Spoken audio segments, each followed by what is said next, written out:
రేట్లు తగ్గిస్తా నాణ్యమైనటువంటి మద్యం వస్తుంది. మీ జీవితాలతో ఆడుకోను. ఏపీలో కొత్త మద్యం పాలసీపై కసరత్తు దాదాపు ముగిసింది. 2019 కంటే ముందు రాష్ట్రంలో అమల్లో ఉన్న లిక్కర్ పాలసీని తీసుకురావాలని ప్రభుత్వం యోచిస్తోంది. ఈ మద్యం పాలసీ అమల్లోకి వస్తే మందుబాబులకు రిలీఫ్ దక్కబోతోంది. అటు ఎన్నికల సమయంలోనూ తక్కువ ధరకే నాణ్యమైన మద్యం అందుబాటులోకి తీసుకొస్తామని చంద్రబాబు ప్రకటించారు. కొత్త లిక్కర్ పాలసీ అమల్లోకి వస్తే మద్యం ధరలు భారీగా తగ్గే అవకాశం ఉంది. తెలంగాణ, కర్ణాటక రాష్ట్రాల కంటే తక్కువగా మద్యం ధరలు ఉండేలా ప్రభుత్వం ఏర్పాట్లు చేస్తోంది. ఇప్పటికే ఆయా రాష్ట్రాల్లో అమలవుతున్న లిక్కర్ పాలసీని అధ్యయనం చేసి ఓ నిర్ణయానికి వచ్చినట్టు తెలుస్తోంది. అక్టోబర్ 1వ తేదీ నుంచి ఏపీ ప్రభుత్వం కొత్త మద్యం విధానాన్ని అమల్లోకి తీసుకొచ్చే అవకాశం కనిపిస్తోంది. ప్రస్తుతం ఏపీలో అమలవుతున్న మద్యం పాలసీ నెలాఖరుతో ముగియబోతోంది. దీంతో కొత్త లిక్కర్ పాలసీపై కూటమి ప్రభుత్వం కసరత్తు వేగవంతం చేసింది. అతి త్వరలోనే దీనిపై ప్రకటన వచ్చే ఛాన్స్ కనిపిస్తోంది. న్యూ లిక్కర్ పాలసీపై కేబినెట్ సబ్ కమిటీ ఇప్పటికే 2 సార్లు సమావేశమైంది.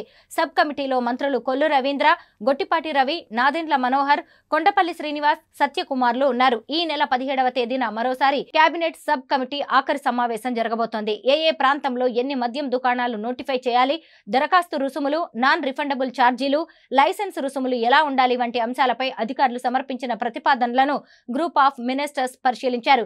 వినియోగదారులు కోరుకునే అన్ని బ్రాండ్లు అందుబాటులో ఉంచాలని నిర్ణయించారు. ఇక ఈ నెల 18న జరిగే కేబినెట్ భేటీలో కొత్త లిక్కర్ పాలసీ ప్రతిపాదనలను ఉంచాలని సబ్ కమిటీ నిర్ణయించింది. కేబినెట్ ఆమోదం తర్వాత కొత్త పాలసీని ప్రకటించే అవకాశం ఉంది. గత ప్రభుత్వం మద్యం విధానాన్ని పూర్తిగా అస్తవ్యస్తంగా చేసిందని కేబినెట్ సబ్ కమిటీ అభిప్రాయపడింది. సొంత ఆదాయం పెంచుకునేందుకే మద్యం విధానం రూపొందించారని ఆరోపించింది. గత ప్రభుత్వ మద్యం విధానం వల్ల ప్రజల ఆరోగ్యం దెబ్బతిన్నదని, అందుకోసమే కొత్త లిక్కర్ పాలసీ ఏర్పాట్లు చేస్తున్నామని కూటమి నేతలు తెలిపారు.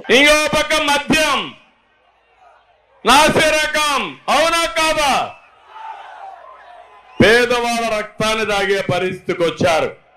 ఎక్కడ చూసినా ఇష్ట ప్రకారం మద్యం గాని, మైన్స్ లో గాని కుంభకోణాలు జరిగే పరిస్థితి వస్తా ఉంది. లక్షల కోట్ల రూపాయలు కుంభకోణాలు చేస్తున్నారు.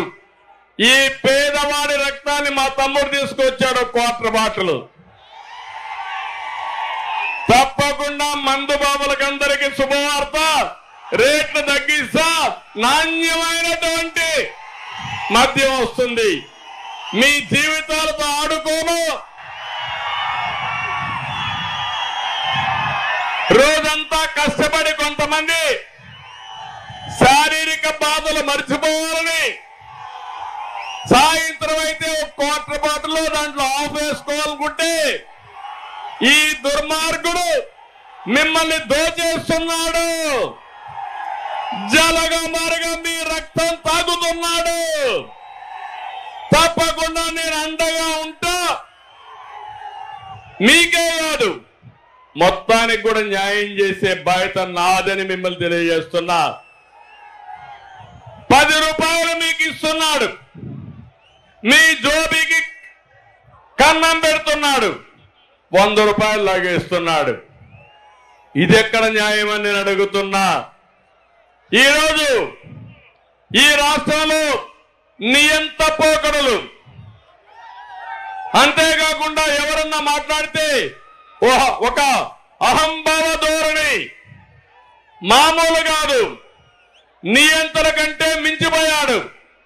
ఎవరన్నా మాట్లాడితే వాళ్ళందరినీ కేసులు పెడతాడు, దాడులు చేస్తారు, పోలీసులు వస్తారు, కేసులు పెడతారు.